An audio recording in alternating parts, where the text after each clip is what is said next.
Primeira Carta aos Coríntios, capítulo 1. Eu, Paulo, chamado pela vontade de Deus para ser apóstolo de Cristo Jesus, e o irmão Sóstenes, escrevemos a vocês que são da Igreja de Deus em Corinto. Vocês foram separados por Deus para pertencerem a Ele, e, unidos com Cristo Jesus, foram chamados para serem o seu povo santo, junto com todos os que, em todos os lugares, invocam o nome de nosso Senhor Jesus Cristo, Senhor deles e nosso. Que a graça e a paz de Deus, nosso Pai, e do Senhor Jesus Cristo estejam com vocês. Eu sempre agradeço a Deus por vocês, por causa da graça que Ele lhes deu por meio de Cristo Jesus. Pois, por estarem unidos com Cristo, vocês se tornaram ricos em tudo, em toda palavra e em todo conhecimento. A mensagem sobre Cristo se firmou em vocês de tal modo que não falta nenhum dom espiritual, enquanto esperam o dia em que o Senhor Jesus Cristo aparecerá. Deus os manterá firmes até o fim, para que ninguém possa acusá-los no dia da vinda do Senhor. Deus é fiel. Ele os chamou para que vivam em união com o seu Filho Jesus Cristo, nosso Senhor.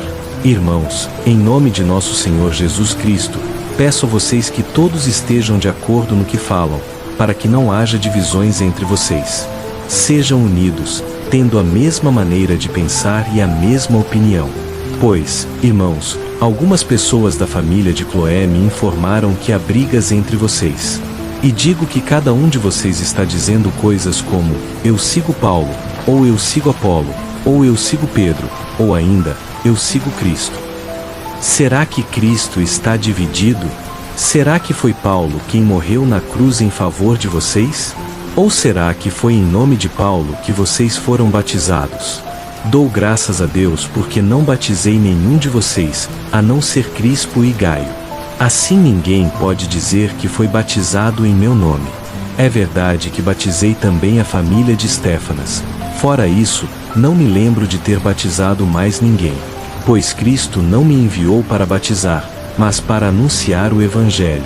E não com palavras de sabedoria humana, para que a cruz de Cristo não perca o seu poder. Pois a mensagem da cruz é loucura para os que estão se perdendo, mas para nós, que estamos sendo salvos, é o poder de Deus. Porque as Escrituras dizem, destruirei a sabedoria dos sábios e rejeitarei a inteligência dos instruídos. Então, onde está o sábio? Onde está o estudioso? Onde está o grande debatedor deste mundo? Deus transformou em loucura a sabedoria deste mundo. Pois Deus, na sua sabedoria, achou por bem que o mundo não o conhecesse por meio da sua sabedoria. Em vez disso, Ele decidiu salvar os que creem por meio da loucura da mensagem que anunciamos. Os judeus pedem milagres como prova, e os gregos buscam sabedoria. Mas nós anunciamos Cristo crucificado. Isso é ofensa para os judeus e loucura para os não-judeus. Mas, para os que Deus chamou, tanto judeus como não-judeus, Cristo é o poder de Deus e a sabedoria de Deus. Pois o que parece ser loucura de Deus é mais sábio do que os homens, e o que parece ser fraqueza de Deus é mais forte do que os homens. Irmãos, lembrem daquilo que vocês eram quando Deus os chamou. Poucos de vocês eram sábios aos olhos do mundo, poucos eram poderosos, poucos eram de famílias importantes. Mas Deus escolheu o que o mundo acha loucura para envergonhar os sábios, e escolheu o que o mundo acha fraco para envergonhar os fortes.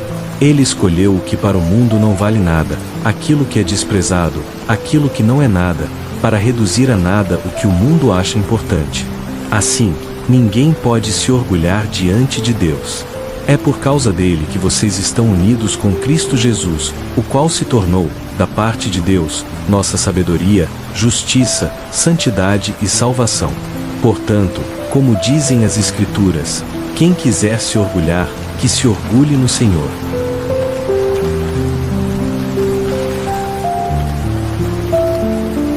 Primeira aos Coríntios, capítulo 2. Quando estive com vocês, irmãos, não fui com palavras bonitas ou com sabedoria humana para lhes anunciar a mensagem de Deus. Pois decidi que, entre vocês, não saberia nada a não ser Jesus Cristo, e este crucificado. Eu estive com vocês cheio de fraqueza, de medo e de tremor. A minha mensagem e a minha pregação não foram com palavras persuasivas de sabedoria, mas com demonstração do poder do Espírito, para que a fé de vocês não se baseasse na sabedoria humana, mas no poder de Deus.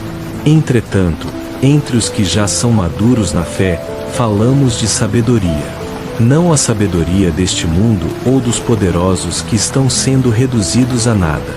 Pelo contrário, falamos da sabedoria de Deus, secreta e escondida, que Ele preparou para nossa glória antes do começo do mundo. Nenhum dos poderosos deste mundo a conheceu, pois, se tivessem conhecido, não teriam crucificado o Senhor da glória. Como dizem as Escrituras, o que ninguém jamais viu, nem ouviu, nem jamais pensou que poderia acontecer, isso foi o que Deus preparou para aqueles que o amam. Mas Deus nos revelou essas coisas por meio do Espírito. Porque o Espírito sonda todas as coisas, até mesmo as coisas mais profundas de Deus. Pois, quem conhece os pensamentos de um homem a não ser o Espírito que está nele? Assim também ninguém conhece os pensamentos de Deus, a não ser o Espírito de Deus. E nós não recebemos o Espírito do mundo, mas o Espírito que vem de Deus, para que entendamos o que Deus nos deu de graça.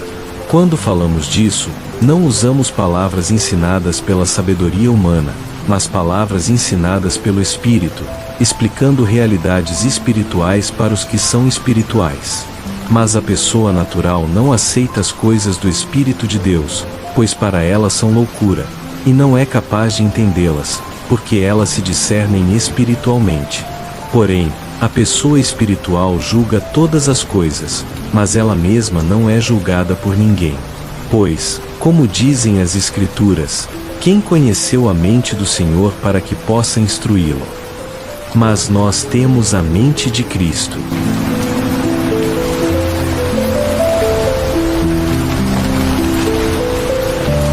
Primeira Coríntios, capítulo 3.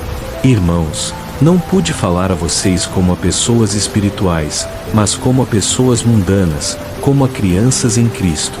Dei leite a vocês, e não alimento sólido, porque ainda não podiam suportar. E mesmo agora ainda não podem, porque vocês ainda são mundanos. Pois, havendo inveja e divisão entre vocês, não estão sendo mundanos e agindo como pessoas deste mundo? Quando alguém diz, eu sigo Paulo, e outro, eu sigo Apolo, não estão sendo como os homens do mundo? Afinal, quem é Apolo? Quem é Paulo? Somos servos por meio de quem vocês vieram a crer, conforme o Senhor atribuiu a cada um a sua tarefa. Eu plantei, Apolo regou, mas Deus é quem fez crescer. De modo que nem o que planta é alguma coisa, nem o que rega, mas sim Deus, que dá o crescimento. O que planta e o que rega são um só, e cada um receberá a sua recompensa segundo o seu próprio trabalho. Pois nós somos cooperadores de Deus, vocês são a lavoura de Deus e o edifício de Deus. Segundo a graça que Deus me deu, eu, como sábio construtor, lancei o alicerce, e outro constrói sobre ele. Mas cada um veja como constrói. Pois ninguém pode colocar outro alicerce além do que já está posto, que é Jesus Cristo. Se alguém constrói sobre esse alicerce usando ouro, prata, pedras preciosas, madeira, feno ou palha, sua obra será mostrada, porque o dia trará a luz. Pois será revelada pelo fogo, e o fogo provará a qualidade da obra de cada um. Se aquilo que alguém construiu permanecer, esse receberá recompensa. Se a obra se queimar, ele sofrerá prejuízo, será salvo, mas como quem escapa através do fogo. Vocês não sabem que são o templo de Deus e que o Espírito de Deus habita em vocês?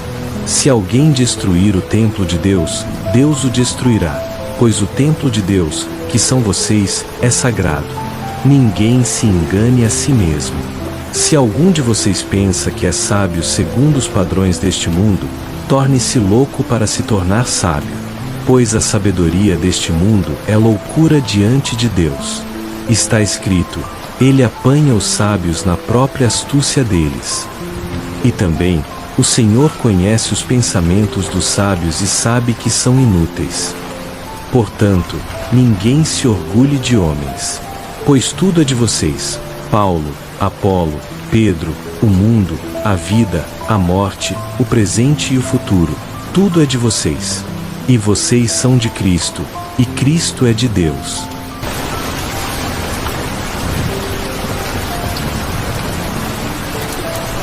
Primeira Carta aos Coríntios, capítulo 4.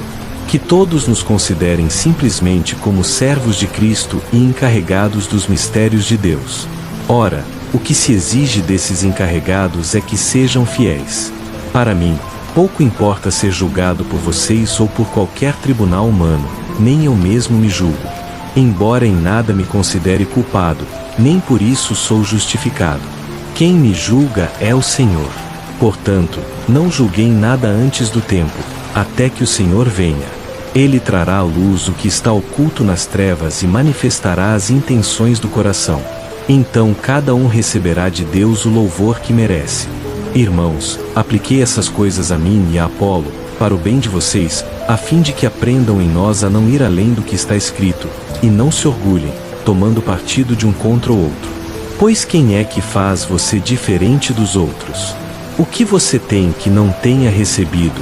E, se recebeu, por que se orgulha, como se não tivesse recebido? Vocês já têm tudo. Já se enriqueceram. Já chegaram a reinar sem nós. E, de fato, bem quisera eu que já estivessem reinando, para também reinarmos com vocês.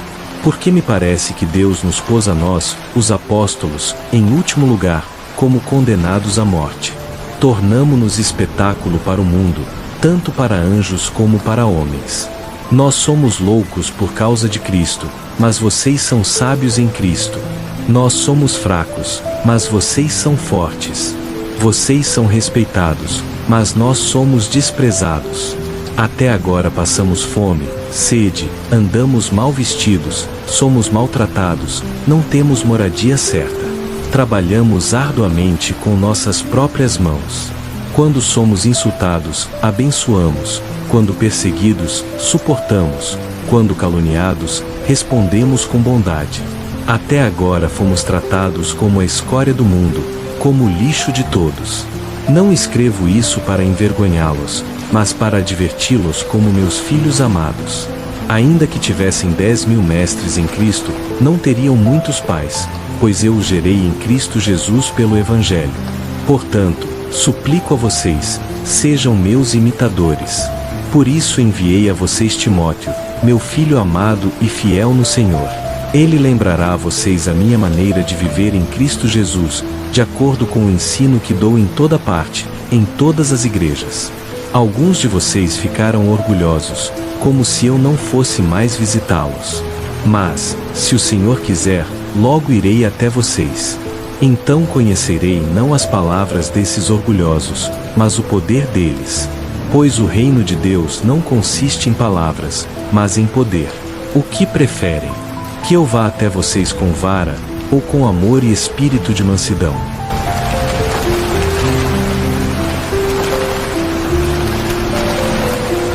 Primeira Coríntios, capítulo 5. Ouvi falar que existe, entre vocês, um caso de imoralidade sexual que nem entre os pagãos se tolera. Um homem está vivendo com a mulher de seu pai. E vocês ainda estão orgulhosos. Não deveriam, ao contrário, estar cheios de tristeza e expulsar do meio de vocês quem cometeu tal ato? Eu, embora ausente fisicamente, mas presente em espírito, já decidi, como se estivesse aí, que esse homem deve ser entregue a Satanás para a destruição da carne, a fim de que o espírito seja salvo no dia do Senhor. O orgulho de vocês não é bom. Vocês não sabem que um pouco de fermento leveda toda a massa? Livrem-se do velho fermento, para que sejam uma nova massa, sem fermento, como realmente são. Pois Cristo, nosso Cordeiro Pascal, já foi sacrificado.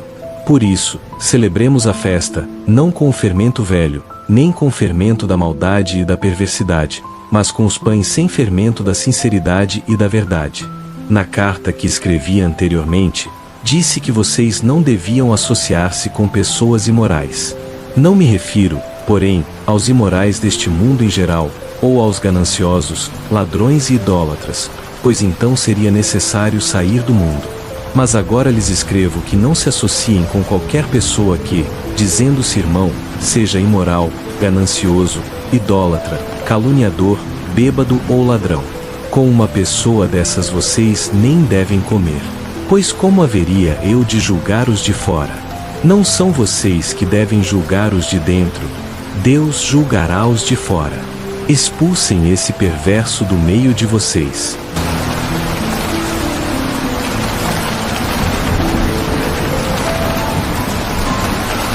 Primeira carta aos Coríntios, capítulo 6. Como é possível que, quando algum de vocês tem uma questão contra outro, vá procurar julgamento diante de pessoas injustas e não diante dos santos? Vocês não sabem que os santos hão de julgar o mundo? Ora, se o mundo inteiro vai ser julgado por vocês, será que não são capazes de resolver coisas tão pequenas? Não sabem que haveremos de julgar até os anjos? Então, quanto mais as coisas desta vida. Portanto, se vocês têm questões a resolver, procuram juízes que não têm nenhuma importância na igreja. Digo isso para envergonhá-los. Será que entre vocês não existe ninguém sábio o bastante para julgar uma causa entre irmãos? Mas, ao contrário, um irmão vai a juízo contra outro, e isso diante de descrentes.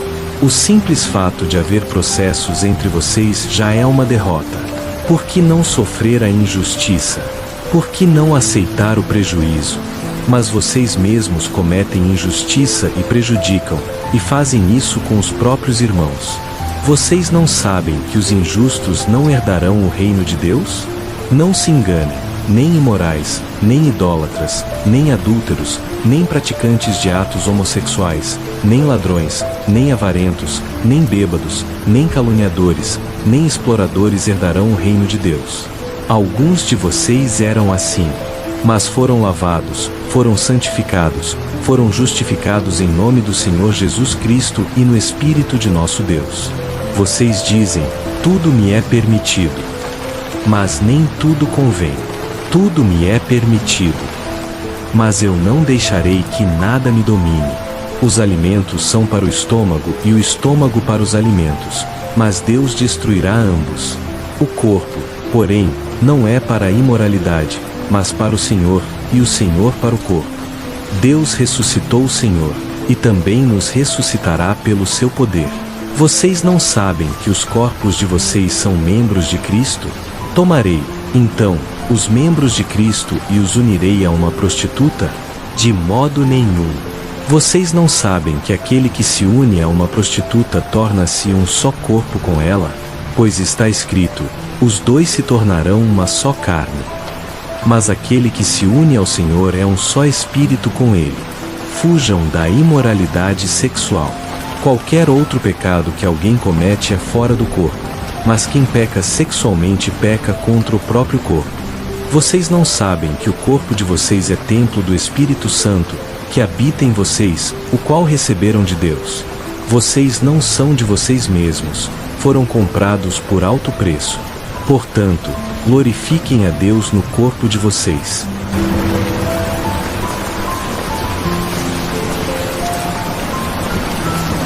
Primeira carta aos Coríntios, capítulo 7. Agora, quanto às coisas que vocês escreveram, digo, é bom que o homem não toque em mulher.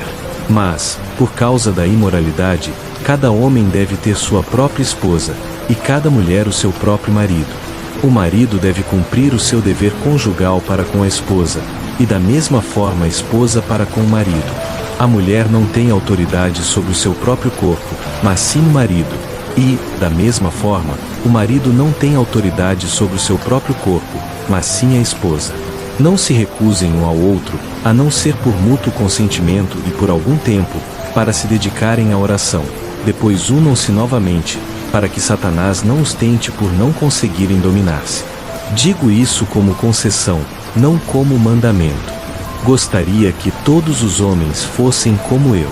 Mas cada um tem de Deus o seu próprio dom, um de uma forma, outro de outra. Aos solteiros e às viúvas, digo, é bom que permaneçam como eu. Mas, se não conseguem controlar-se, casem-se, pois é melhor casar do que ficar ardendo em desejo. Aos casados, ordeno, não eu, mas o Senhor, que a esposa não se separe do marido. Mas, se o fizer, que permaneça sem casar ou então se reconcilie com o marido, e que o marido não se divorcie da esposa. Aos outros digo eu, não o Senhor. Se algum irmão tem esposa descrente e ela consente em viver com ele, não se divorcie dela.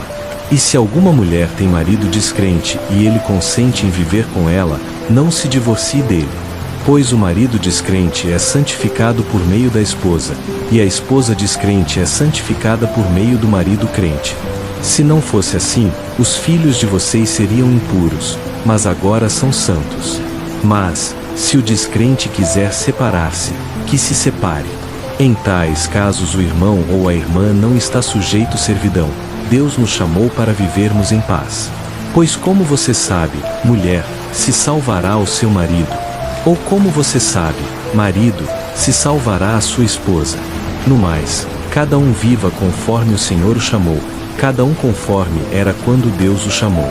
É isso que ordeno em todas as igrejas. Foi alguém chamado sendo já circuncidado? Não desfaça a circuncisão. Foi alguém chamado sendo incircunciso? Não se circuncide. A circuncisão não significa nada, e a incircuncisão nada é. O que importa é obedecer aos mandamentos de Deus. Cada um permaneça na condição em que estava quando foi chamado. Você era escravo quando foi chamado? Não se preocupe, mas, se puder tornar-se livre, aproveite a oportunidade. Pois aquele que era escravo quando foi chamado pelo Senhor é liberto do Senhor. Semelhantemente, o que era livre quando foi chamado é escravo de Cristo. Vocês foram comprados por alto preço, não se tornem escravos de homens. Irmãos, cada um permaneça diante de Deus na condição em que estava quando foi chamado. Quanto às pessoas solteiras, não tenho o mandamento do Senhor, mas dou uma opinião como alguém que recebeu a misericórdia do Senhor para ser fiel. Por causa das dificuldades presentes, penso que é bom permanecer como está. Você está casado? Não procure separar-se. Está solteiro? Não procure esposa. Mas, se casar, não peca, e se a moça casar, também não peca. Contudo, os que se casam terão problemas na vida, e eu gostaria de poupá-los disso. O que quero dizer é que o tempo é curto. De agora em diante, os que têm esposa vivam como se não a tivessem, os que choram, como se não chorassem, os que se alegram, como se não se alegrassem, os que compram, como se nada possuíssem, e os que usam as coisas do mundo, como se não as usassem, pois a forma atual deste mundo está passando. Eu gostaria que vocês estivessem livres de preocupações. O solteiro se preocupa com as coisas do Senhor, em como agradar ao Senhor. Mas o casado se preocupa com as coisas do mundo, em como agradar a esposa, e assim seus interesses estão divididos. A mulher solteira ou virgem preocupa-se com as coisas do Senhor, para ser santa tanto no corpo como no espírito. Mas a casada preocupa-se com as coisas do mundo, em como agradar ao marido. Digo isso para o bem de vocês, não para lhes impor restrições, mas para que possam viver de maneira decente, dedicando-se ao Senhor sem distrações. Se alguém acha que está agindo de modo impróprio para com a moça a quem está prometido, e se os desejos são fortes, e é necessário casar, que se case, não peca. Mas aquele que tem firme propósito no coração, e não está obrigado, mas tem domínio sobre sua própria vontade, e resolveu manter-se solteiro, fará bem. Assim, quem se casa faz bem, mas quem não se casa faz melhor. A mulher está ligada ao marido enquanto ele viver. Mas, se o marido morrer, ela fica livre para casar com quem quiser, contanto que seja no Senhor. Mas, em minha opinião, será mais feliz se permanecer assim, e penso que também eu tenho o Espírito de Deus.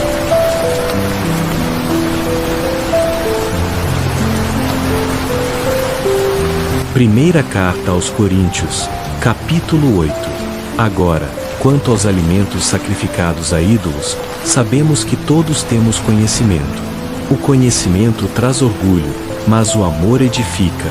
Se alguém pensa que sabe alguma coisa, ainda não sabe como deveria saber. Mas, Se alguém ama a Deus, esse é conhecido por ele. Quanto a comer alimentos sacrificados a ídolos, sabemos que o ídolo não é nada no mundo e que só existe um Deus. Pois, mesmo que haja os chamados deuses, quer no céu quer na terra, como de fato há muitos deuses e muitos senhores, para nós há um só Deus, o Pai, de quem vêm todas as coisas e para quem vivemos, e um só Senhor, Jesus Cristo, por meio de quem todas as coisas existem e por meio de quem nós vivemos. Mas nem todos têm esse conhecimento. Alguns, acostumados até agora com os ídolos, comem o alimento pensando que ainda está ligado ao ídolo, e a consciência deles, sendo fraca, fica contaminada. A comida, porém, não nos aproxima de Deus. Não seremos piores se não comermos, nem melhores se comermos. Contudo, tenham cuidado para que o direito de vocês não se torne tropeço para os fracos. Pois, se alguém vir você, que tem conhecimento, comendo em um templo de ídolos, será que a consciência dele, por ser fraca, não será induzida a comer alimentos sacrificados a ídolos? Assim, esse irmão fraco, por quem Cristo morreu, será destruído pelo seu conhecimento. Quando vocês pecam contra os irmãos dessa maneira e ferem a consciência fraca deles, pecam contra Cristo. Portanto, se aquilo que eu como faz meu irmão tropeçar, nunca mais comerei carne, para que não faça meu irmão cair.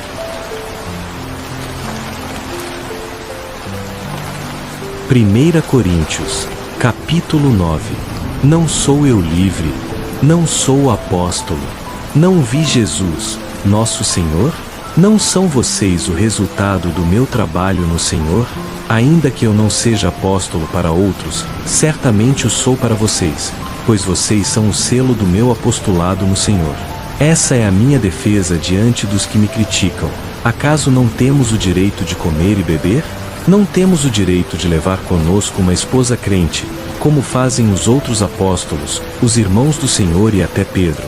Ou será que só eu e Barnabé não temos o direito de deixar de trabalhar? Quem jamais serve como soldado às próprias custas? Quem planta uma vinha e não come de seu fruto?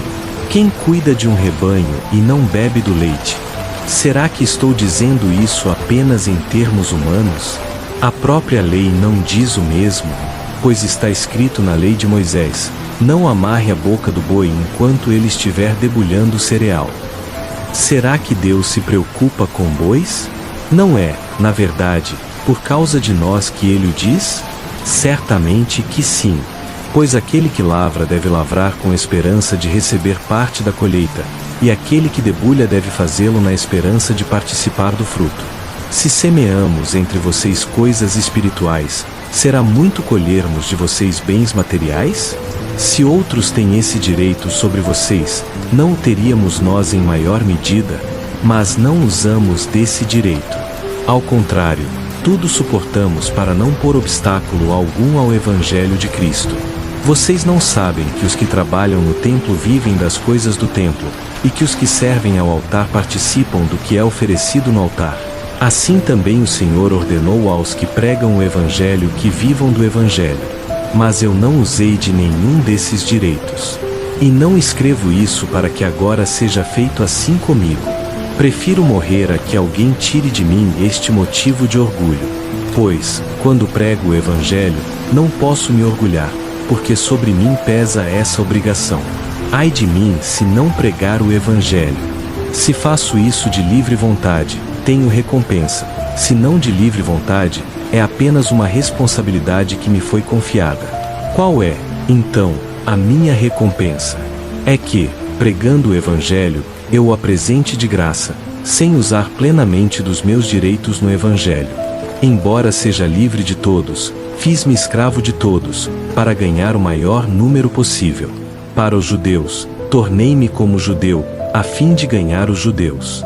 Para os que estão debaixo da lei, como se estivesse debaixo da lei, embora não esteja, a fim de ganhar os que estão debaixo da lei. Para os que estão sem lei, como se eu estivesse sem lei, não estando sem a lei de Deus, mas debaixo da lei de Cristo, a fim de ganhar os que estão sem lei. Para os fracos, tornei-me fraco, para ganhar os fracos. Tornei-me tudo para todos, para de alguma forma salvar alguns. Faço tudo isso por causa do Evangelho, para dele me tornar participante. Vocês não sabem que, numa corrida, todos os corredores correm, mas apenas um ganha o prêmio. Corram de tal maneira que o alcancem. Todos os que competem nos jogos se submetem a um treinamento rigoroso, para obter uma coroa que logo perece, mas nós o fazemos para ganhar uma coroa que dura para sempre. Assim, corro não como quem corre sem alvo, e luto não como quem luta batendo no ar, mas esmurro meu corpo e o reduzo à escravidão, para que, tendo pregado aos outros, eu mesmo não venha a ser reprovado.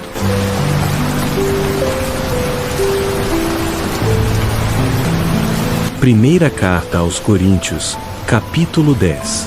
Irmãos, não quero que vocês ignorem o fato de que todos os nossos antepassados estiveram sob a nuvem e todos passaram pelo mar. Todos foram batizados em Moisés, na nuvem e no mar. Todos comeram do mesmo alimento espiritual e todos beberam da mesma bebida espiritual, pois bebiam da rocha espiritual que os acompanhava, e essa rocha era Cristo. Contudo, Deus não se agradou da maioria deles, por isso seus corpos ficaram espalhados no deserto. Essas coisas aconteceram como exemplo para nós, para que não desejemos coisas más como eles desejaram. Não sejam idólatras, como alguns deles foram, conforme está escrito: o povo se assentou para comer e beber e levantou-se para se divertir. Não pratiquemos imoralidade sexual, como alguns deles praticaram, e num só dia caíram 23.000. Não ponhamos o Senhor à prova, como alguns deles fizeram, e foram mortos pelas serpentes. E não reclamem, como alguns deles reclamaram, e foram mortos pelo anjo destruidor. Essas coisas aconteceram a eles como exemplo e foram escritas como advertência para nós, para quem o fim dos tempos já chegou. Assim, aquele que pensa estar de pé cuide para que não caia. Não sobreveio a vocês tentação que não fosse humana. Deus é fiel, e não permitirá que vocês sejam tentados além do que podem suportar. Mas, quando forem tentados, Ele mesmo lhes providenciará o escape, para que possam suportar. Portanto, meus amados, fujam da idolatria. Falo a vocês como a pessoas sensatas, julguem vocês mesmos o que digo. Não é o cálice da bênção que abençoamos a participação no sangue de Cristo, e não é o pão que partimos a participação no corpo de Cristo, porque há um único pão, nós, que somos muitos, somos um só corpo, pois todos participamos de um único pão. Considerem o povo de Israel. Os que comem dos sacrifícios não participam do altar. O que quero dizer? Que o sacrifício oferecido a um ídolo é alguma coisa, ou que o ídolo é alguma coisa. Não, mas o que eles sacrificam é a demônios que sacrificam, e não a Deus. E não quero que vocês tenham comunhão com os demônios. Vocês não podem beber do cálice do Senhor e do cálice dos demônios. Não podem participar da mesa do Senhor e da mesa dos demônios. Ou será que provocaremos o ciúme do Senhor? Somos mais fortes do que Ele? Vocês dizem, tudo é permitido. Mas nem tudo convém. Tudo é permitido, mas nem tudo edifica. Ninguém busque o seu próprio interesse, mas sim o do próximo. Comam de tudo o que se vende no mercado sem questionar por causa da consciência, pois ao Senhor pertence a terra e tudo o que nela existe. Se algum descrente convidar vocês para uma refeição e vocês aceitarem, comam de tudo o que lhes for apresentado, sem questionar por causa da consciência. Mas, se alguém disser, isto foi oferecido em sacrifício, então não comam, por causa daquele que o advertiu e por causa da consciência, não a sua, mas a do outro. Pois, por que a minha liberdade deve ser julgada pela consciência de outra pessoa? Se participo da refeição com gratidão, por que sou condenado por algo pelo qual dou graças a Deus? Assim, quer vocês comam, quer bebam, ou façam qualquer outra coisa, façam tudo para a glória de Deus. Não se tornem motivo de tropeço, nem para judeus, nem para gregos, nem para a igreja de Deus. Façam como eu, que procuro agradar a todos em tudo, não buscando o meu próprio benefício, mas o de muitos, para que sejam salvos.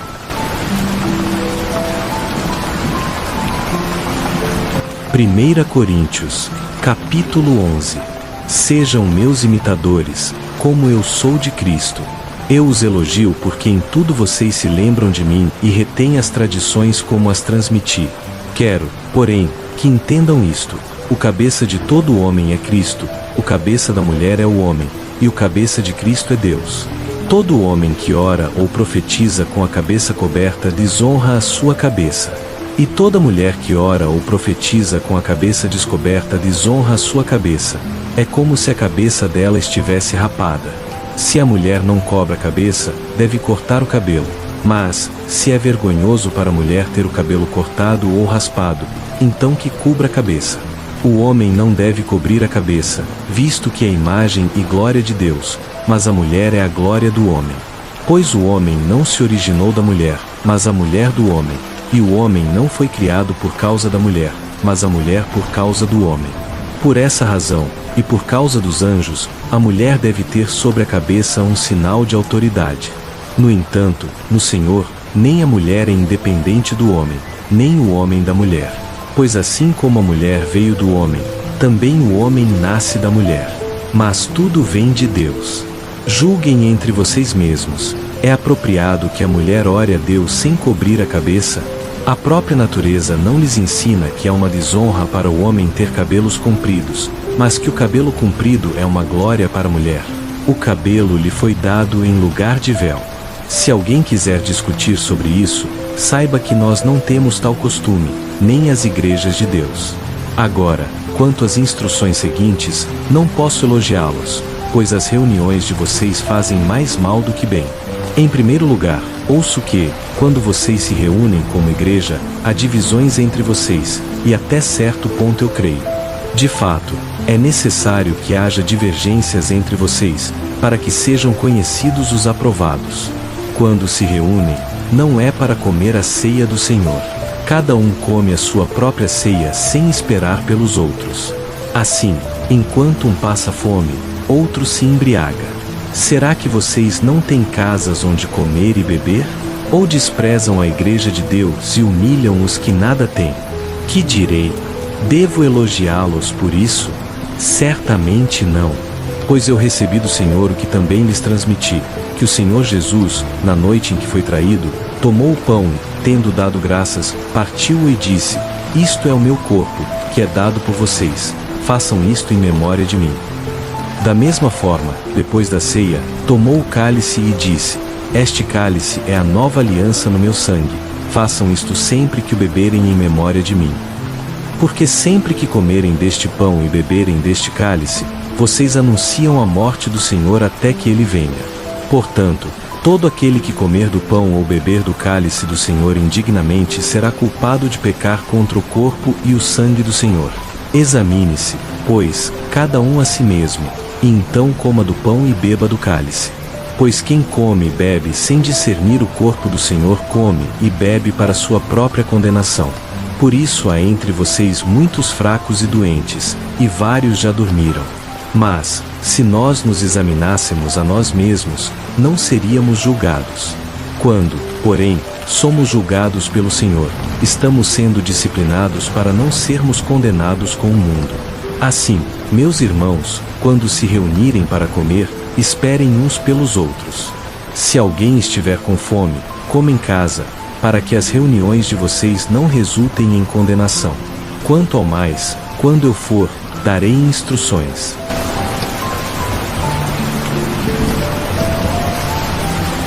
Primeira Coríntios, capítulo 12. Irmãos, não quero que vocês sejam ignorantes quanto aos dons espirituais. Vocês sabem que, quando eram pagãos, de uma forma ou de outra, eram fortemente atraídos e levados a ídolos mudos. Por isso, afirmo que ninguém que fala pelo Espírito de Deus diz: Maldito seja Jesus, e ninguém pode dizer: Jesus é o Senhor, a não ser pelo Espírito Santo. Há diferentes tipos de dons, mas o Espírito é o mesmo. Há diferentes tipos de serviço, mas o Senhor é o mesmo. Há diferentes formas de atuação, mas é o mesmo Deus quem efetua tudo em todos. A cada um é dada a manifestação do Espírito para o bem comum. A um, pelo Espírito, é dada a palavra de sabedoria, a outro, a palavra de conhecimento, segundo o mesmo Espírito, a outro, fé, a outro, dons de curar, a outro, poder para operar milagres, a outro, profecia, a outro, discernimento de espíritos, a outro, variedade de línguas, e a outro, interpretação dessas línguas.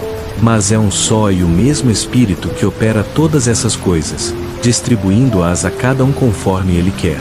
Assim como o corpo é um, mas tem muitos membros, e todos os membros, mesmo sendo muitos, formam um só corpo, assim também é com Cristo. Pois todos nós fomos batizados em um só Espírito, para formarmos um só corpo, judeus ou gregos, escravos ou livres, e todos bebemos de um só Espírito. De fato, o corpo não é feito de um só membro, mas de muitos. Se o pé disser, porque não sou mão, não pertenço ao corpo, nem por isso deixa de fazer parte do corpo. Se o ouvido disser, porque não sou olho, não pertenço ao corpo, nem por isso deixa de ser do corpo. Se todo o corpo fosse olho, onde estaria a audição? Se todo fosse ouvido, onde estaria o olfato? Mas Deus dispôs cada um dos membros no corpo como quis. Se todos fossem um só membro, onde estaria o corpo? Assim, há muitos membros, mas um só corpo. O olho não pode dizer à mão, não preciso de você. Nem a cabeça pode dizer aos pés, não preciso de vocês. Pelo contrário, os membros do corpo que parecem mais fracos são indispensáveis, e os que pensamos ser menos honrosos tratamos com maior honra, e os que em nós são indecorosos são tratados com decência especial, ao passo que os mais decorosos não precisam disso. Mas Deus estruturou o corpo dando maior honra aos membros que dela tinham falta, a fim de que não haja divisão no corpo, mas sim que todos os membros tenham igual cuidado uns pelos outros. Se um membro sofre, todos sofrem com ele. Se um é honrado, todos se alegram com ele. Ora, vocês são o corpo de Cristo, e cada um de vocês, individualmente, é membro desse corpo. E, na igreja, Deus estabeleceu primeiramente apóstolos, em segundo lugar profetas, em terceiro lugar mestres, depois os que realizam milagres, os que têm dons de curar, os que ajudam, os que administram, os que falam línguas. São todos apóstolos, são todos profetas, são todos mestres, fazem todos milagres, têm todos dons de curar, falam todos em línguas, interpretam todos. Entretanto, busquem com zelo os melhores dons. E agora eu lhes mostrarei um caminho ainda mais excelente.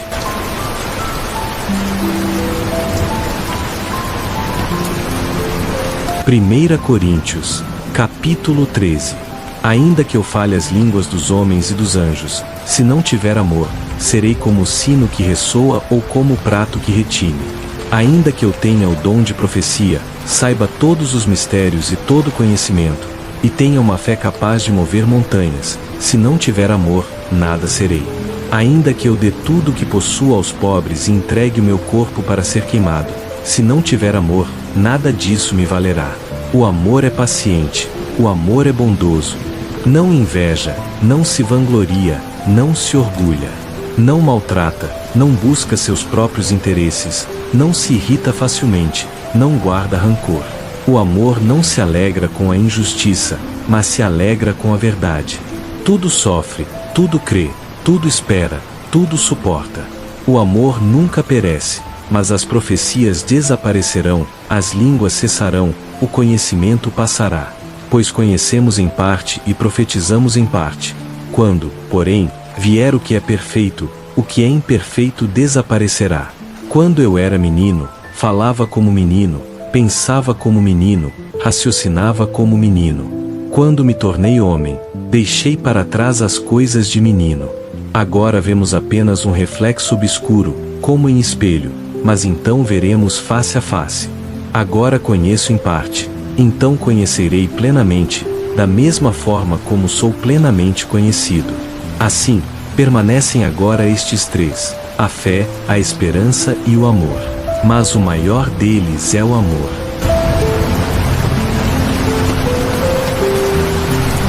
Primeira Coríntios, capítulo 14. Sigam o caminho do amor e busquem com dedicação os dons espirituais, principalmente o dom de profecia. Pois quem fala em línguas não fala aos homens, mas a Deus. Ninguém o entende, em espírito fala mistérios. Mas quem profetiza fala aos homens para edificação, encorajamento e consolação. O que fala em línguas edifica-se a si mesmo, mas o que profetiza edifica a igreja. Gostaria que todos vocês falassem em línguas, mas prefiro que profetizem. Pois o que profetiza é maior do que o que fala em línguas, a não ser que as interprete, para que a igreja seja edificada. Assim, se eu for até vocês falando em línguas, que proveito lhes darei se não lhes trouxer alguma revelação, conhecimento, profecia ou instrução? Até instrumentos musicais, como a flauta ou a harpa, se não emitirem sons distintos, como se reconhecerá a melodia? Se a trombeta não emitir um toque claro, quem se preparará para a batalha? Assim também acontece com vocês. Se com a língua não falarem palavras compreensíveis, como alguém entenderá o que estão dizendo? Estarão apenas falando ao vento. Há muitos idiomas no mundo, todos com significado. Mas se não entendo o significado do que alguém diz, sou estrangeiro para quem fala, e quem fala é estrangeiro para mim. Assim também vocês, já que estão desejosos de dons espirituais, procurem crescer naqueles que edificam a igreja. Por isso, quem fala em línguas ore para que possa interpretar. Pois se oro em língua, meu espírito ora, mas meu entendimento fica infrutífero. O que farei, então? Orarei com o espírito, mas também com o entendimento. Cantarei com o espírito, mas também com o entendimento. Se você estiver louvando a Deus apenas em espírito, como poderá aquele que está entre os não instruídos dizer amém à sua ação de graças, visto que não entende o que você está dizendo? A ação de graças pode ser boa, mas o outro não é edificado. Dou graças a Deus porque falo em línguas mais do que todos vocês. Todavia, na igreja prefiro falar 5 palavras compreensíveis para instruir, do que falar 10.000 palavras em outra língua desconhecida. Irmãos, não sejam crianças no entendimento. Sejam crianças quanto à maldade, mas adultos no entendimento. Pois está escrito na lei: por meio de homens de outras línguas e por meio de lábios de estrangeiros falarei a este povo, mesmo assim não me ouvirão, diz o Senhor. Portanto, as línguas são um sinal, não para os que creem, mas para os descrentes. A profecia, porém, é para os que creem, não para os descrentes. Assim, se toda a igreja se reunir e todos falarem em línguas, e entrarem pessoas que não entendem ou descrentes, não dirão que vocês estão loucos. Mas se todos profetizarem, e entrar algum descrente ou não instruído, por todos será convencido e julgado, e os segredos do seu coração serão revelados. Assim, ele se prostrará e adorará a Deus, exclamando: de fato, Deus está entre vocês. Portanto, irmãos, que se deve fazer? Quando se reúnem, cada um de vocês traz um salmo, uma palavra de instrução, uma revelação, uma língua ou uma interpretação. Tudo seja feito para a edificação. Se alguém falar em línguas, que sejam 2 ou, no máximo, 3, e cada um por sua vez, e haja alguém que interprete. Se não houver intérprete, fique calado na igreja e fale consigo mesmo e com Deus. Quanto aos profetas, falem 2 ou 3, e os outros julguem. Se, porém, vier revelação a alguém que está assentado, cale-se o primeiro. Pois todos podem profetizar, um de cada vez, para que todos aprendam e sejam encorajados. O espírito dos profetas está sujeito ao controle dos profetas. Pois Deus não é Deus de desordem, mas de paz. Assim como em todas as congregações dos santos, as mulheres devem permanecer em silêncio nas igrejas. Não lhes é permitido falar, mas devem estar em submissão, como a lei diz. Se quiserem aprender alguma coisa, perguntem a seus maridos em casa, porque é vergonhoso para uma mulher falar na igreja. Porventura a palavra de Deus originou-se entre vocês? Ou veio somente a vocês? Se alguém pensa ser profeta ou espiritual, reconheça que as coisas que escrevo são mandamento do Senhor. Mas, se alguém ignorar isso, será ignorado. Portanto, meus irmãos, desejem profetizar e não proíbam o falar em línguas. Mas tudo seja feito com decência e ordem.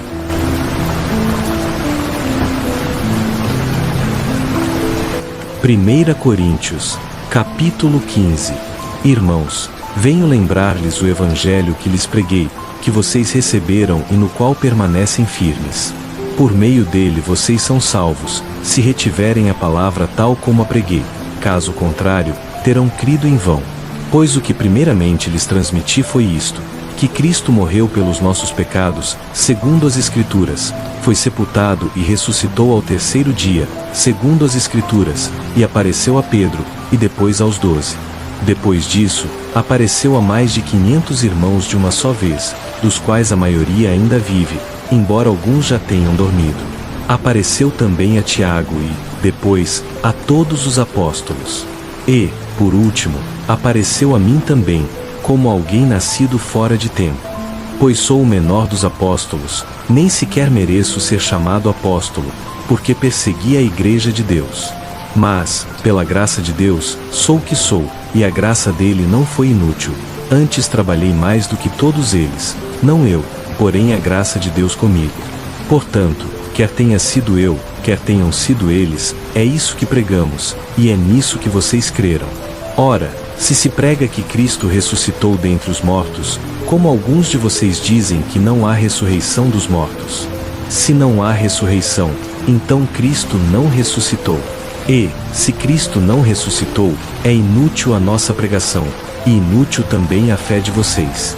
Mais ainda, somos considerados falsas testemunhas de Deus, pois contra ele testemunhamos que ressuscitou Cristo, o que não teria feito se, de fato, os mortos não ressuscitam. Pois, se os mortos não ressuscitam, nem Cristo ressuscitou. E, se Cristo não ressuscitou, a fé de vocês é inútil, vocês ainda estão em seus pecados. Nesse caso, também os que dormiram em Cristo estão perdidos. Se é apenas para esta vida que temos esperança em Cristo, somos, de todos os homens, os mais dignos de compaixão. Mas de fato Cristo ressuscitou dentre os mortos, sendo ele as primícias dos que dormem. Pois, já que a morte veio por um homem, também por um homem veio a ressurreição dos mortos. Pois, assim como em Adão todos morrem, em Cristo todos serão vivificados. Mas cada um por sua vez, Cristo, as primícias, depois, quando ele vier, os que lhe pertencem. Então virá o fim, quando ele entregar o reino a Deus Pai, depois de ter destruído todo domínio, autoridade e poder. Pois é necessário que ele reine até que tenha posto todos os inimigos debaixo de seus pés. O último inimigo a ser destruído é a morte, porque ele pôs todas as coisas debaixo de seus pés. Quando se diz que todas as coisas lhe estão sujeitas, fica claro que isso não inclui aquele que lhe sujeitou todas as coisas. Quando, porém, tudo lhe estiver sujeito, então o próprio Filho se sujeitará àquele que lhe sujeitou todas as coisas, para que Deus seja tudo em todos. Ora, se não há ressurreição, que farão aqueles que se batizam pelos mortos?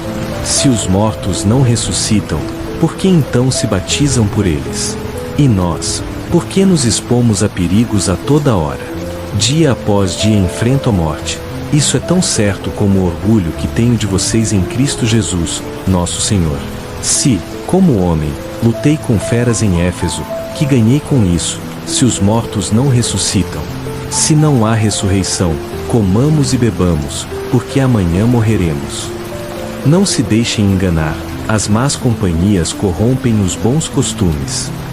Voltem ao bom senso como convém e parem de pecar, pois alguns de vocês ainda não têm conhecimento de Deus. Digo isso para a vergonha de vocês. Mas alguém perguntará: como ressuscitam os mortos? Com que espécie de corpo virão? Insensato! O que você semeia não nasce, a não ser que morra. Quando você semeia, não semeia o corpo que virá, mas apenas uma semente, seja de trigo ou de outra coisa. Mas Deus lhe dá um corpo como determinou, e a cada espécie de semente dá um corpo próprio. Nem toda carne é a mesma. Os homens têm uma espécie de carne, os animais outra, as aves outra e os peixes outra. Há corpos celestes e corpos terrenos, mas o esplendor dos celestes é um, e o dos terrenos é outro. O sol tem um esplendor, a lua outro, as estrelas outro, e até estrela difere de estrela em esplendor. Assim será com a ressurreição dos mortos.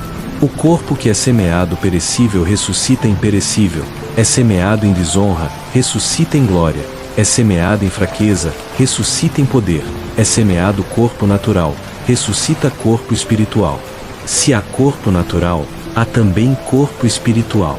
Assim está escrito: o primeiro homem, Adão, tornou-se ser vivente. O último Adão, espírito vivificante.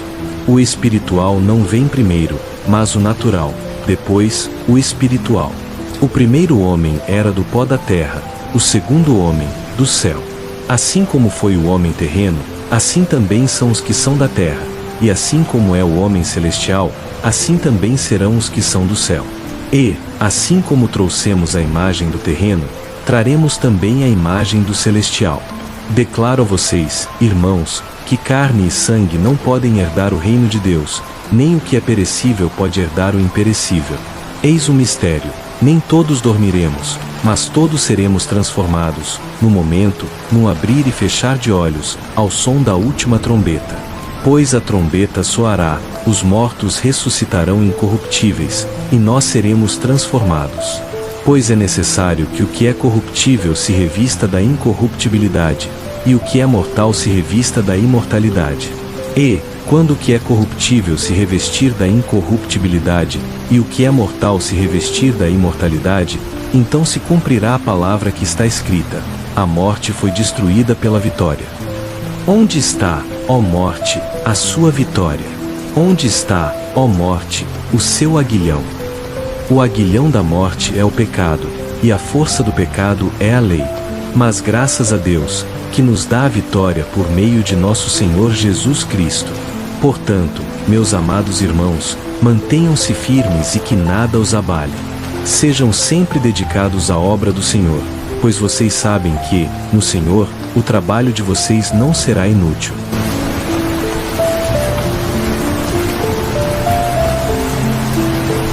Primeira carta aos Coríntios, capítulo 16.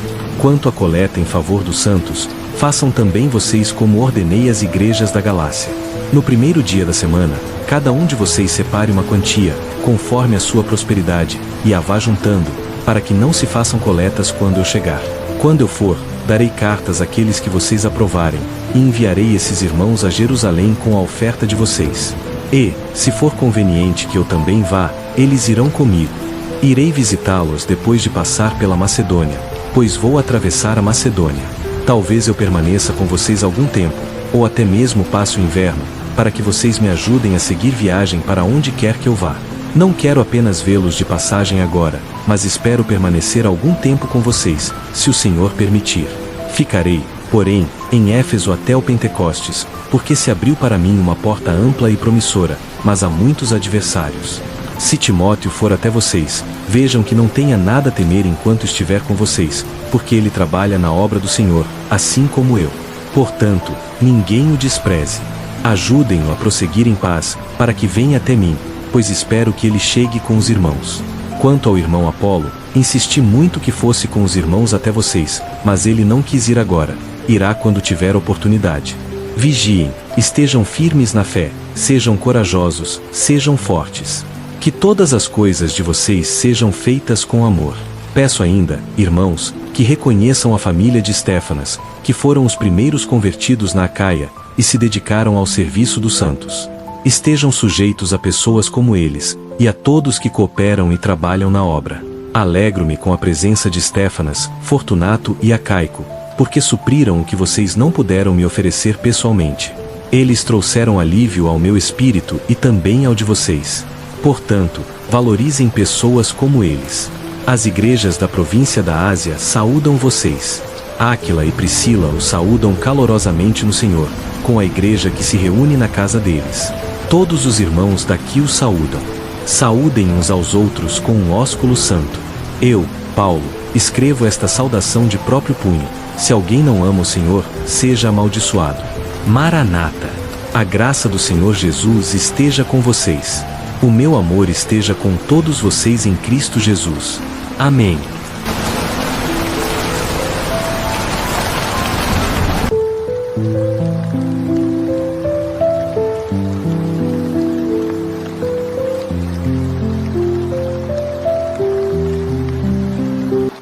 Segunda aos Coríntios, capítulo 1. Paulo, apóstolo de Cristo Jesus pela vontade de Deus, e o irmão Timóteo, escrevem à igreja de Deus que está em Corinto, junto com todos os santos que estão em toda a Caia. Graça e paz a vocês da parte de Deus, nosso Pai, e do Senhor Jesus Cristo. Bendito seja o Deus e Pai de nosso Senhor Jesus Cristo, o Pai de misericórdias e Deus de toda consolação. Ele nos consola em todas as nossas aflições, para que possamos consolar os que estiverem em qualquer angústia com a consolação que nós mesmos recebemos de Deus. Assim como os sofrimentos de Cristo transbordam sobre nós, também por meio de Cristo transborda a nossa consolação. Se somos atribulados, é para o consolo e a salvação de vocês. Se somos consolados, também é para o consolo de vocês, o qual produz em vocês paciência para suportarem os mesmos sofrimentos que nós também suportamos. Nossa esperança a respeito de vocês é firme, sabendo que, assim como vocês são participantes dos sofrimentos, também o serão da consolação. Não queremos, irmãos, que ignorem a tribulação que nos sobreveio na Ásia. Fomos excessivamente sobrecarregados, além de nossas forças, a ponto de perdermos a esperança até da própria vida. Sentimos em nós mesmos a sentença de morte, para que não confiássemos em nós mesmos, mas em Deus, que ressuscita os mortos. Ele nos livrou de tão grande morte, e ainda nos livrará, e em quem temos esperado que também ainda continuará a nos livrar. Vocês também nos ajudarão com as suas orações, para que, pela intercessão de muitos, o dom que nos foi concedido seja motivo de muitos darem graças por nós. O motivo da nossa alegria é este: o testemunho da nossa consciência de que, com simplicidade e sinceridade de Deus, e não com sabedoria humana, mas com a graça divina, temos vivido no mundo, e especialmente em relação a vocês. Pois não lhes escrevemos nada além do que podem ler e entender, e espero que entendam totalmente, como já em parte entenderam, que somos a sua glória, assim como vocês também serão a nossa, no dia do Senhor Jesus. Com esta confiança, quis primeiro ir até vocês, para que recebessem uma dupla bênção. Quis passar por vocês, ir à Macedônia, e de lá voltar a vocês, para então ser encaminhado por vocês à Judéia. Ao pensar nisso, será que fui leviano? Ou que decido segundo a carne, para que haja em mim sim, sim, e não, não? Mas, como Deus é fiel, a nossa palavra para vocês não é sim e não. Pois o Filho de Deus, Jesus Cristo, que foi pregado entre vocês por nós, isto é, por mim, Silvano e Timóteo, não foi sim e não, mas nele sempre houve o sim. Pois quantas forem as promessas de Deus, nele está o sim. Por isso também, por meio dele, é o amém para a glória de Deus por nosso intermédio. Ora, é Deus quem nos confirma, a nós e a vocês, em Cristo, e quem nos ungiu. Ele nos selou e nos deu o penhor do Espírito em nossos corações. Eu, porém, por minha vida, tomo a Deus por testemunha de que, para poupar vocês, ainda não voltei a Corinto. Não que tenhamos domínio sobre a fé de vocês, mas cooperamos para que tenham alegria, porque vocês estão firmes na fé.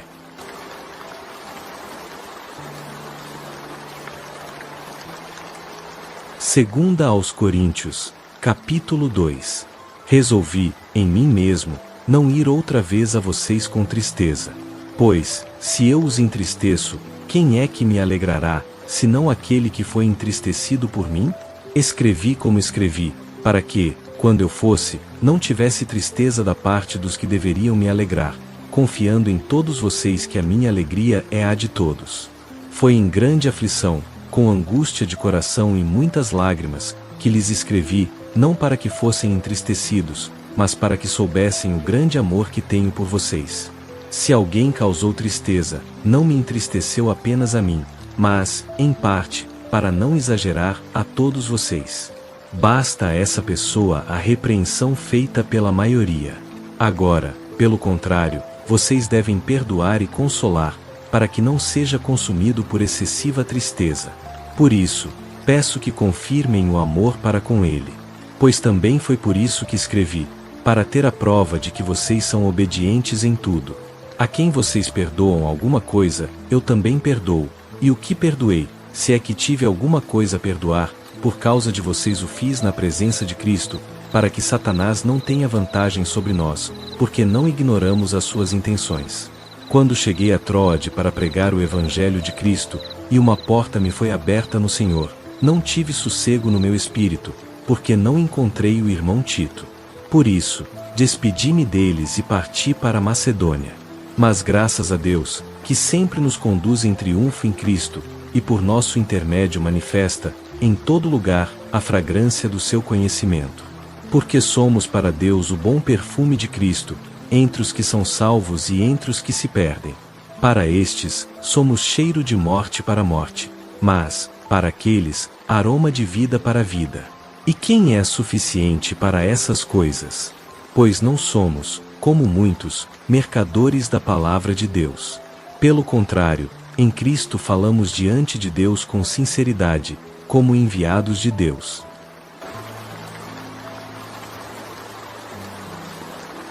Segunda aos Coríntios, capítulo 3. Será que começamos outra vez a recomendar a nós mesmos? Ou será que precisamos, como alguns, de cartas de recomendação para vocês ou de vocês? Vocês mesmos são a nossa carta, escrita em nossos corações, conhecida e lida por todos os homens.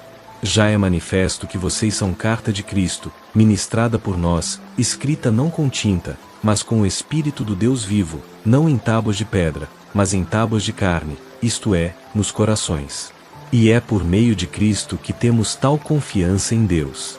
Não que sejamos capazes, por nós mesmos, de pensar alguma coisa como se viesse de nós. Pelo contrário, a nossa capacidade vem de Deus.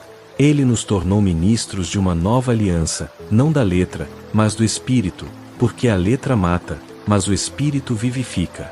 Ora, se o ministério da morte, gravado com letras em pedras, veio com tanta glória que os filhos de Israel não podiam fixar os olhos no rosto de Moisés, por causa da glória do seu rosto, ainda que passageira, como não será de maior glória o ministério do Espírito? Pois, se o ministério da condenação teve glória, muito mais excede em glória o ministério da justiça. De fato, até o que foi glorioso, neste respeito, já não é glorioso, quando comparado com a glória que é superior. Porque, se o que se desvanecia teve glória, muito mais glória tem o que permanece. Tendo, pois, tal esperança, usamos de muita ousadia no falar. E não somos como Moisés, que punha um véu sobre o rosto, para que os filhos de Israel não olhassem firmemente para o fim do que se desvanecia. Mas as mentes deles se endureceram, pois até hoje o mesmo véu permanece na leitura da antiga aliança, sem ser retirado, o qual somente em Cristo é removido. Até hoje, quando Moisés é lido, um véu está posto sobre o coração deles. Mas, quando alguém se converte ao Senhor, o véu é tirado. Ora, o Senhor é o Espírito, e onde está o Espírito do Senhor, aí há liberdade. E todos nós, com o rosto descoberto, refletindo como espelho a glória do Senhor, somos transformados de glória em glória na mesma imagem, como pelo Espírito do Senhor.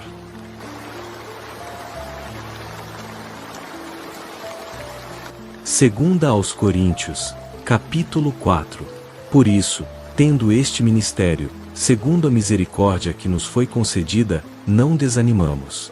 Pelo contrário, rejeitamos as coisas vergonhosas que se escondem, não andando com astúcia, nem adulterando a palavra de Deus, mas, pela manifestação da verdade, recomendando-nos a consciência de todos diante de Deus.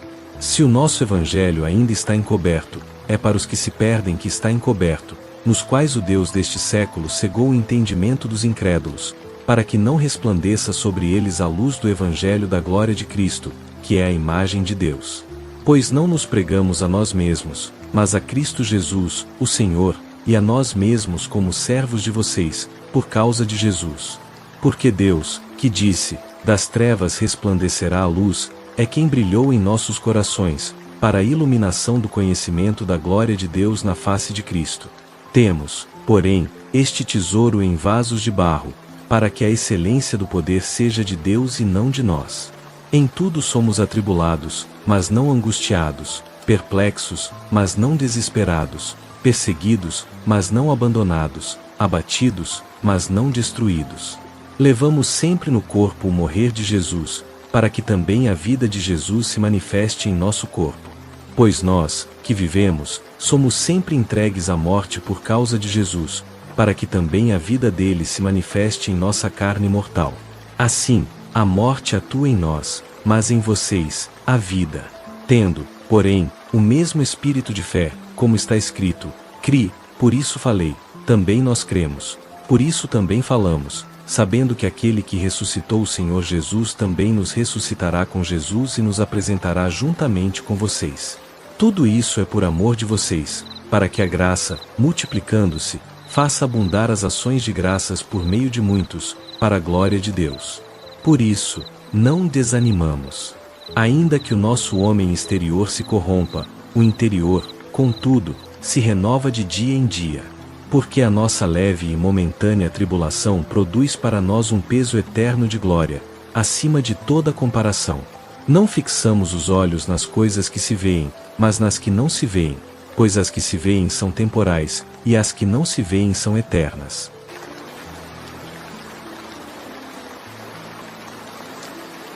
Segunda aos Coríntios, capítulo 5. Sabemos que, se a nossa casa terrestre deste tabernáculo se desfizer, temos da parte de Deus um edifício, casa não feita por mãos humanas, eterna, nos céus. Pois, enquanto estamos neste tabernáculo, gememos, desejando ser revestidos da nossa habitação celestial, se é que, estando vestidos, não seremos achados nus.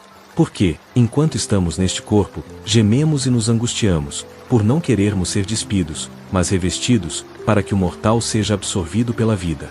Ora, foi Deus quem nos preparou para isso e nos deu o Espírito como garantia. Portanto, temos sempre confiança, sabendo que, enquanto habitamos no corpo, estamos ausentes do Senhor, porque andamos por fé, e não pelo que vemos. Temos, contudo, confiança e preferimos estar ausentes do corpo e habitar com o Senhor. Por isso também nos esforçamos, quer presentes, quer ausentes, para lhe sermos agradáveis. Pois todos nós devemos comparecer diante do tribunal de Cristo, para que cada um receba o que fez por meio do corpo, seja bem ou mal. Assim, conhecendo o temor do Senhor, procuramos persuadir os homens, e Deus é quem conhece bem o que somos, e espero que também a consciência de vocês nos reconheça. Não nos recomendamos outra vez a vocês, mas damos ocasião de gloriar-se por nós, para que tenham o que responder aos que se gloriam na aparência e não no coração. Pois, se enlouquecemos, é para Deus, e, se conservamos o juízo, é para vocês. O amor de Cristo nos constrange, porque estamos convencidos de que um só morreu por todos, logo, todos morreram. E ele morreu por todos, para que os que vivem não vivam mais para si mesmos, mas para aquele que por eles morreu e ressuscitou. Assim que, de agora em diante, não conhecemos ninguém segundo a carne, e, se antes conhecemos Cristo segundo a carne, já não o conhecemos desse modo. Portanto, se alguém está em Cristo, é nova criatura, as coisas antigas já passaram, eis que se fizeram novas. E tudo isso vem de Deus, que nos reconciliou consigo mesmo por meio de Cristo e nos deu o ministério da reconciliação. Pois Deus estava em Cristo reconciliando consigo o mundo, não levando em conta os pecados dos homens, e nos confiou a palavra da reconciliação. Portanto, somos embaixadores em nome de Cristo, como se Deus exortasse por nosso intermédio. Rogamos em nome de Cristo, reconciliem-se com Deus. Aquele que não conheceu pecado, ele o fez pecado por nós, para que, nele, nos tornássemos justiça de Deus.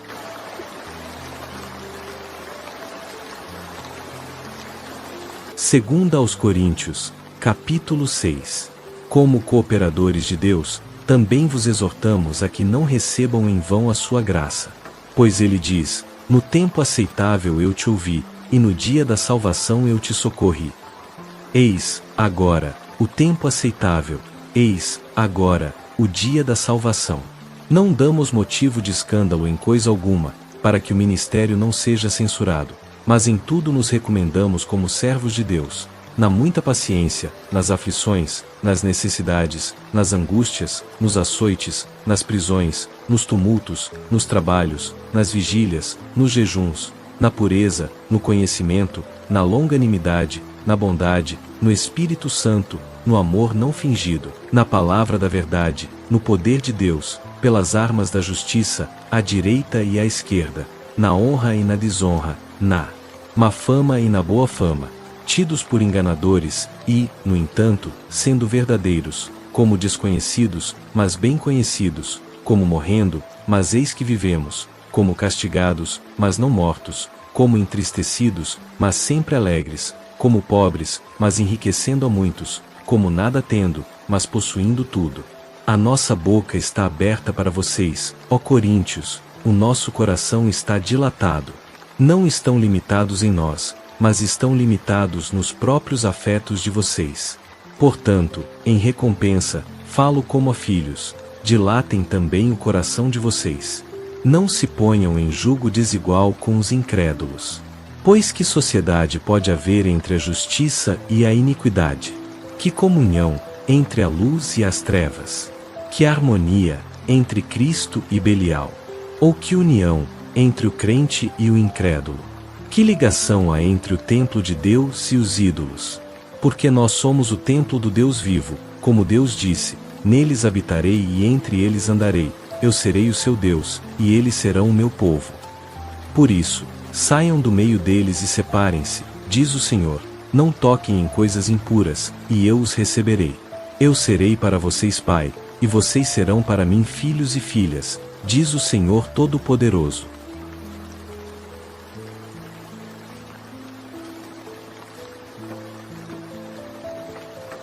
Segunda aos Coríntios, capítulo 7.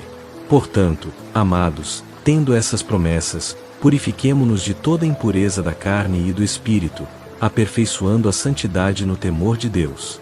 Acolham-nos em seus corações. A ninguém tratamos injustamente, a ninguém corrompemos, a ninguém exploramos.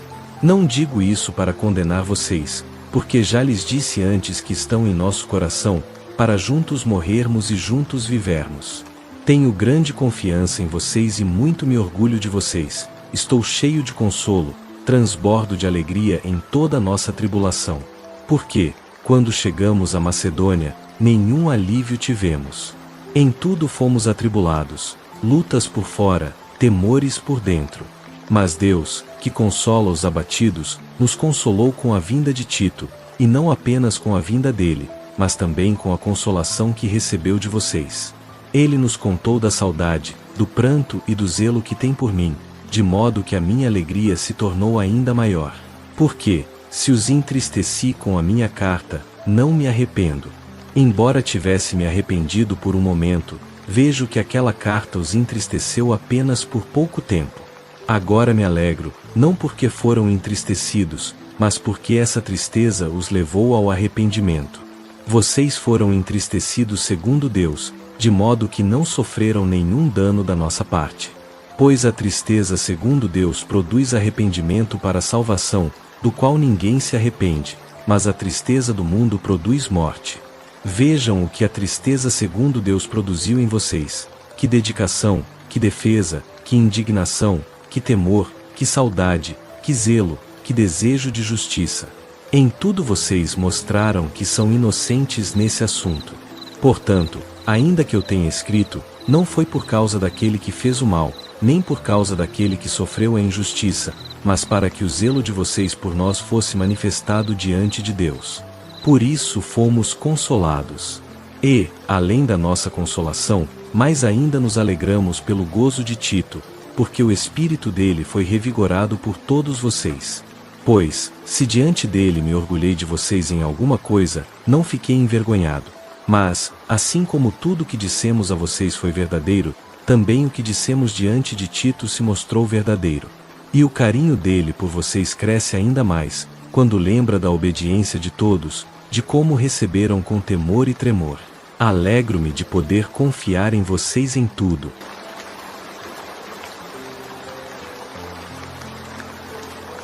Segunda aos Coríntios, capítulo 8. Também queremos que vocês saibam, irmãos, da graça de Deus concedida às igrejas da Macedônia. Pois, em meio a muita tribulação, a abundância de alegria e a profunda pobreza deles transbordaram em grande generosidade. Dou testemunho de que, segundo as suas posses e até além delas, contribuíram voluntariamente, pedindo-nos com muita insistência a graça de participarem da assistência destinada aos santos.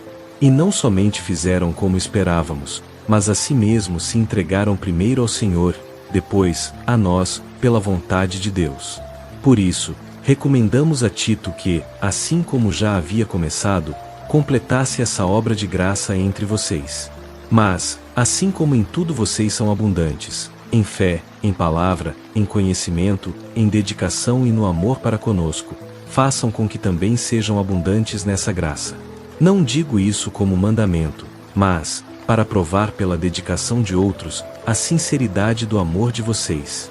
Pois vocês conhecem a graça do nosso Senhor Jesus Cristo, que, sendo rico, se fez pobre por amor de vocês, para que, pela pobreza dele, vocês se tornassem ricos. Nisso dou a minha opinião, pois isso lhes convém, já que desde o ano passado vocês começaram não só a fazer, mas também a querer. Agora, completem a obra, para que, assim como houve prontidão em querer, haja também em realizar, segundo o que vocês têm. Porque, se há prontidão de vontade, será aceita segundo o que alguém tem, e não segundo o que não tem. Pois não é para que outros tenham alívio e vocês sejam sobrecarregados, mas para que haja igualdade. No presente tempo, a abundância de vocês supre a falta deles, para que também a abundância deles supra a falta de vocês, e assim haja igualdade. Como está escrito, quem recolheu muito não teve demais, e quem recolheu pouco não teve falta. Mas graças a Deus que pôs no coração de Tito a mesma dedicação por vocês. Porque ele aceitou o nosso pedido e, sendo muito dedicado, partiu voluntariamente para ir até vocês. E com ele enviamos o irmão que é louvado em todas as igrejas por causa do Evangelho. Não apenas isso, mas também foi designado pelas igrejas para ser nosso companheiro nessa obra de graça que administramos para a glória do Senhor e para mostrar a nossa boa vontade. Queremos evitar que alguém nos censure por causa dessa abundante oferta que administramos, pois cuidamos para fazer o que é honesto, não só diante do Senhor, mas também diante dos homens. Com eles enviamos ainda o nosso irmão, cujo zelo, muitas vezes experimentamos em muitas coisas, e agora muito mais confiante por causa da grande confiança em vocês. Quanto a Tito, ele é meu companheiro e cooperador para com vocês. Quanto a nossos irmãos, são mensageiros das igrejas e glória de Cristo. Portanto, diante das igrejas, mostrem para com eles a prova do amor de vocês e da nossa razão de nos orgulharmos de vocês.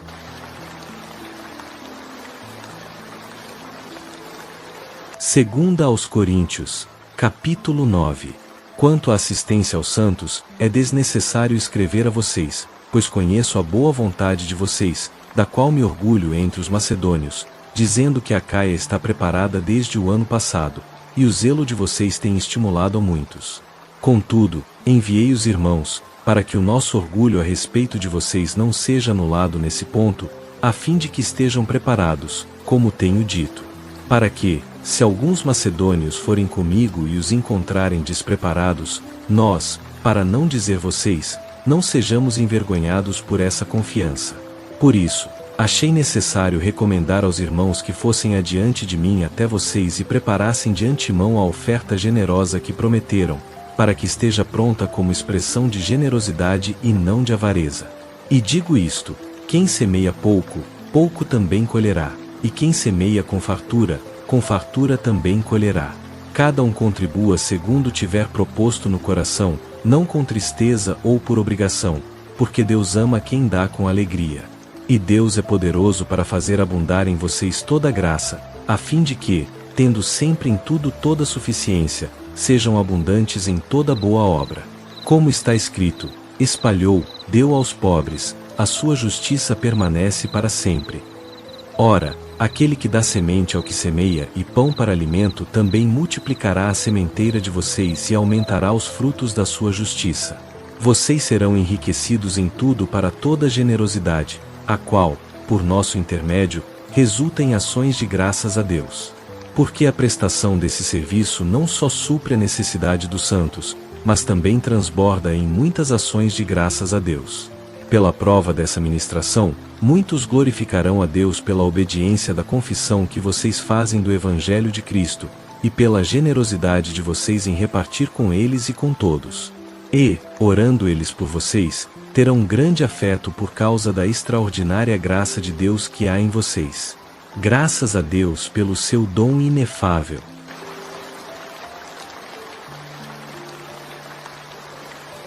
Segunda aos Coríntios, capítulo 10. Eu mesmo, Paulo, pela mansidão e benignidade de Cristo, apelo para vocês. Eu, que quando presente pareço humilde entre vocês, mas ausente ouso em falar. Peço que, quando estiver presente, não precise ser ousado com a confiança com que penso usar contra alguns que acham que andamos segundo a carne. Pois, embora andemos na carne, não militamos segundo a carne. As armas da nossa guerra não são carnais, mas poderosas em Deus para destruir fortalezas, anulando sofismas e toda arrogância que se levanta contra o conhecimento de Deus, levando cativo todo pensamento à obediência de Cristo, e estando prontos para punir toda desobediência, uma vez completa a obediência de vocês. Olhem para o que está evidente. Se alguém confia que é de Cristo, pense consigo mesmo outra vez que, assim como ele é de Cristo, também nós o somos. Pois, ainda que eu me glorie mais um pouco da nossa autoridade, que o Senhor nos deu para a edificação e não para a destruição de vocês, não me envergonharei disso. Para que não pareça querer amedrontá-los por meio de cartas, porque alguns dizem, as cartas são duras e fortes, mas a presença corporal é fraca, e a palavra, desprezível. Considere tal pessoa que o que somos por palavra, nas cartas, estando ausentes, também seremos por atos, estando presentes. Não ousamos nos igualar ou nos comparar com alguns que se recomendam a si mesmos. Mas eles, medindo-se a si mesmos e comparando-se consigo mesmos, agem sem entendimento. Nós, porém, não nos gloriaremos além da medida, mas conforme a medida da área de ação que Deus nos confiou, a qual se estende até vocês. Pois não nos estendemos além do que convém, como se não tivéssemos chegado até vocês, já que chegamos até mesmo a vocês com o Evangelho de Cristo. Não nos gloriamos além da medida no trabalho de outros, mas temos esperança de que, crescendo a fé de vocês, seremos, segundo a nossa medida, engrandecidos ainda mais entre vocês, para anunciar o Evangelho nos lugares além de vocês, sem nos gloriarmos em campo de trabalho alheio. Aquele que se gloria, glorie-se no Senhor.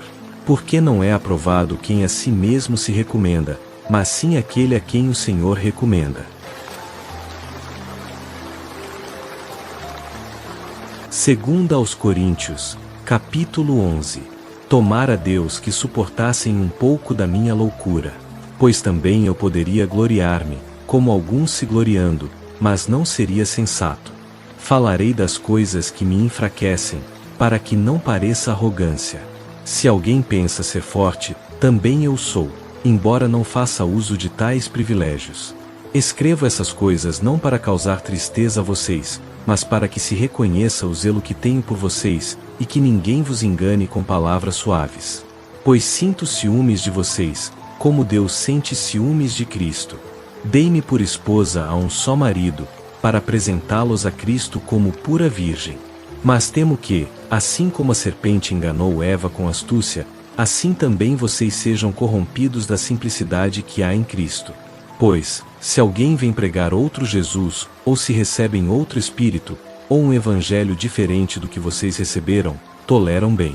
De fato, não quero que vocês não saibam que já fiz muitas coisas para que o evangelho de Cristo não fosse obstaculizado. Muitas vezes, em perigo de morte, tenho me exposto, trabalhando de dia e de noite para não ser pesado para ninguém, pregando o evangelho sem receber salário, para não prejudicar a ninguém. Quanto aos judeus, mesmo que eu seja apóstolo de Cristo, tão excelente quanto os outros, porém, não me considero inferior a eles. Trabalhei mais arduamente que todos, fui preso muitas vezes, açoitado muitas vezes, enfrentei naufrágios, perigos de rios, de ladrões, dos meus compatriotas, dos gentios, em perigo nas cidades, no deserto, no mar, entre falsos irmãos. 5 vezes recebi dos judeus 40 açoites menos um, 3 vezes fui açoitado com varas, 1 vez fui apedrejado, 3 vezes sofri naufrágio, passei um dia e uma noite no profundo, muitas viagens, fome, sede, jejum, frio, nudez. E, além disso, as preocupações diárias sobre todas as igrejas. Quem é fraco, e eu não sou fraco? Quem é escandalizado, e eu não me queimo de indignação? Se é necessário gloriar-me, gloriar-me-ei de minhas fraquezas, para que habite em mim o poder de Cristo.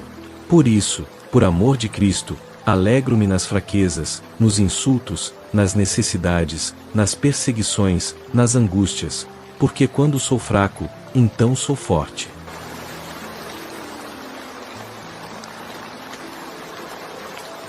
Segunda aos Coríntios, capítulo 12. Não é necessário que eu me glorie além do necessário, embora venha um momento em que seja necessário, para não ser exaltado além da medida. Pois me foi dado um espinho na carne, um mensageiro de Satanás para me esbofetear, a fim de que eu não me exaltasse.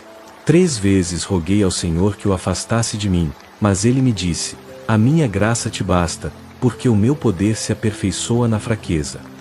Portanto, de boa vontade me gloriarei nas minhas fraquezas, para que habite em mim o poder de Cristo. Por isso sinto prazer nas fraquezas, nos insultos, nas necessidades, nas perseguições e nas angústias por amor de Cristo, porque, quando sou fraco, então sou forte. Visão e revelação do Senhor tive muitas vezes, e me glorio mais das revelações do que de qualquer outra coisa. Mas para que ninguém se orgulhe demais de mim, foi-me dado este espinho na carne. Quanto aos outros, irmãos, não quero que ignorem que muitas vezes, em perigo de morte, estive no desespero. 3 vezes fui açoitado com varas, 1 vez apedrejado, 3 vezes sofri naufrágio. Passei um dia e uma noite no profundo, muitas viagens, em perigos de rios, ladrões, dos meus compatriotas, dos gentios, nas cidades, no deserto, no mar, entre falsos irmãos, em trabalhos e fadigas, em vigílias muitas vezes, em fome e sede, em jejuns frequentes, em frio e nudez. Além de tudo isso, o cuidado de todas as igrejas pesa sobre mim. Quem é fraco, e eu também não sou fraco? Quem é escandalizado, e eu não me queimo de indignação? Se é necessário gloriar-me, gloriar-me-ei de minhas fraquezas, para que habite em mim o poder de Cristo. Peço a vocês que me recebam em reconciliação, meu amor não é diminuto, e minha alegria é grande por causa de todos. Porque, se dou ordens, não é por rigor, mas por amor. Se castigo, é para cuidar de vocês com temor e cuidado de pai.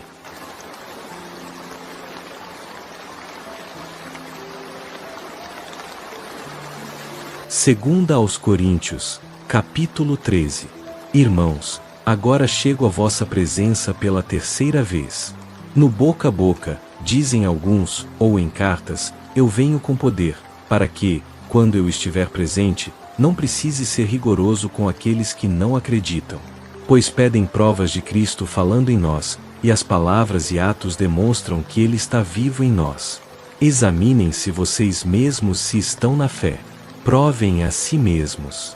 Não se julguem de maneira precipitada, mas reconheçam que Cristo está em vocês, caso contrário, vocês não passarão no teste. Pois, quando estamos fracos, Ele é forte.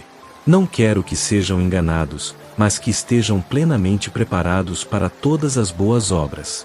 Peço que se esforcem para viver em paz uns com os outros e em santidade. Regozijem-se, busquem a edificação mútua e não se deixem levar por escândalos ou divisões. A minha autoridade é exercida para fortalecer, não para destruir, para que, quando eu estiver presente, haja alegria plena e não tristeza. Por isso, exorto-os a que façam tudo de forma a glorificar a Deus. Recebam minha advertência com humildade, pois é para o seu próprio bem, e não para o meu orgulho. Pois busco a vossa edificação e a vossa salvação. O Senhor Jesus Cristo, o Filho de Deus, e o amor de Deus, e a comunhão do Espírito Santo sejam com todos vocês.